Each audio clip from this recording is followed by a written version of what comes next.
গুলশানে চাঁদা নিতে গিয়ে ধরা খেয়েছে। এখানে প্রায় 50 লক্ষ টাকা চাঁদা নিতে গিয়ে ধরা, 10 লক্ষ টাকার সিসি ফুটেজ এটা।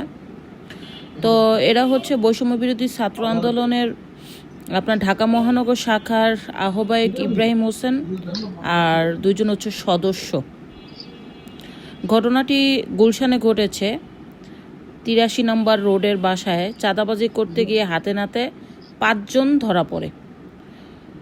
তো তাদের মধ্যে অনেকেই আছেন ওই 10 লক্ষ টাকা চাঁদা নেওয়ার পর আরও 40 লক্ষ টাকা চাঁদা নেওয়ার সময় হাতে নাতে ধরা পড়ে এরা। তো কথা হচ্ছে চাঁদাবাজি সবাই করে, দোষ হয় শুধু বিএনপির। বৈষম্য বিরোধী ছাত্র আন্দোলন, এনসিপি, বিএনপি, জামাত এক একজন এক এক রূপে চাঁদাবাজি করছে। তো কথা হচ্ছে সবসময় দোষ হচ্ছে বিএনপির। বিএনপি নাকি ছেঁচড়া চাঁদাবাজ, সব জায়গা থেকে চাঁদা তোলে, আর অন্যজনরা সাধু। তো এই যে ছোট ছোট বাচ্চা শুধুমাত্র টাকার লোভে তারা এনসিপি এবং বৈষম্য বিরোধী ছাত্র আন্দোলনের নামে বাংলাদেশের অহরহ মানুষের কাছ থেকে চাঁদা উঠাচ্ছে এবং ঘুষ বাণিজ্য করছে, এটার কোনো নাম নাই। সব দোষ শুধু বিএনপির। তবে বিএনপি যে চাঁদাবাজি করতেছে না এইটাও ধরা যাবে না, বিএনপিও প্রচুর চাঁদাবাজি করতেছে।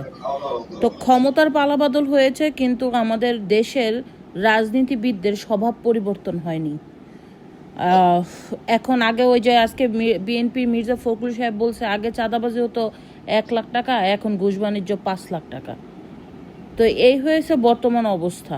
তো আসলে কোথায় গেলে সাধারণ মানুষ শান্তি পাবে তার জানা নেই। কোন সরকার আসলে বাংলাদেশের হয়ে কাজ করবে তাও জানা নেই। কোন নেতা বাংলাদেশের মানুষের কাজ করে তাও জানা নেই। বাংলাদেশ এরকম একটি দেশ, এই দেশে যেই নেতা হয়ে আসবে, যেই সরকারে বসবে, সেই দেশকে ধ্বংস করবে। নির্দিষ্ট কোনো নেতা বা কোনো সরকারকেই এই দেশে ভালো দেখা যায়নি। ভবিষ্যতে হবে কি না তা আল্লাহ ছাড়া কেউ জানে না।